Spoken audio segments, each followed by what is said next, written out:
approche centrée sur la personne ou ACP, également nommée le counseling rogérien. L'approche centrée sur la personne a été élaborée par le psychologue humaniste américain Carl Rogers, qui est né en 1902 et qui est décédé en 1987. Cette approche centrée sur la personne met le focus sur la qualité de la relation qui s'installe entre vous, le coach, et votre client. Dans cette approche centrée sur la personne, il y a trois dimensions, les trois dimensions rogériennes. La première, c'est la congruence. Être congruent, c'est être authentique. Vous êtes coach et vous êtes authentique à vous-même. C'est ce que vous renvoyez, c'est l'image, la personne que vous proposez à votre client. La deuxième dimension, c'est l'empathie. L'empathie qui n'est pas de la sympathie, j'y reviendrai après.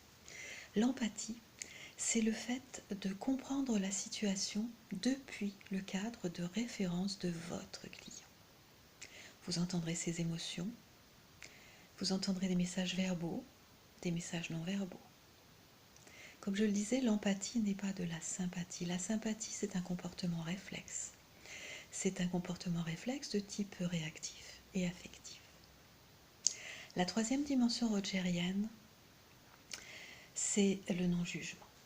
Le non-jugement, c'est la considération positive accordée de base à votre client. C'est son accueil inconditionnel ici et maintenant. Donc les trois dimensions rogériennes sont la congruence, l'authenticité, l'empathie et le non-jugement.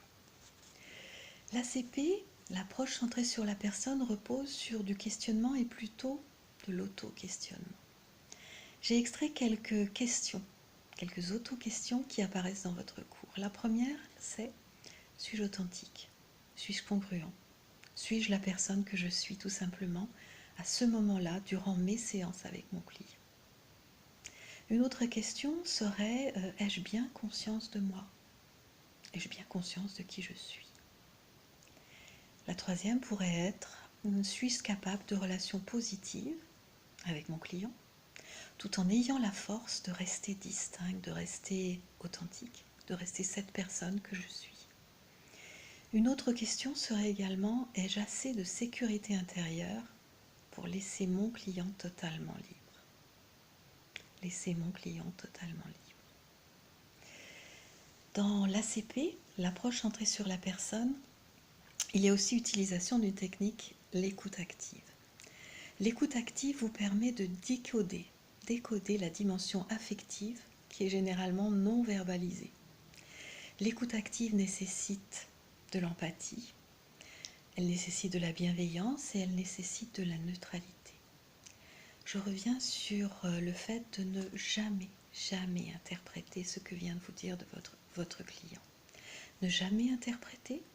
Pour cela, vous pouvez utiliser la reformulation de manière à être dans une clarté acquise par rapport à ce que vient d'exprimer votre client. Ne jamais interpréter. Dès que vous vous faites une image de quelque chose, c'est vous qui avez créé cette image. Il y a trois phases dans l'écoute active. L'écoute silencieuse, être là avec votre client, être là et lui accorder ce regard, cette bienveillance, cette neutralité, tout en l'écoutant simplement.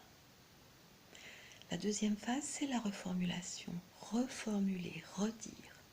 Vous pouvez reprendre la phrase telle que votre client vient de l'exprimer, ou alors lui dire: si je vous comprends bien, en fait, ce que vous venez de me dire, c'est... En somme, ce que vous venez de me dire, c'est cela, n'est-ce pas? Vous pouvez reformuler, utiliser l'outil reformulation. La troisième phase dans l'écoute active, c'est le reflet de sentiment de votre client.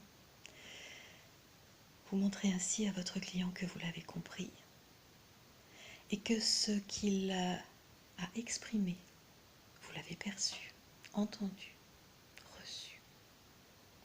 Voilà pour l'approche centrée sur la personne.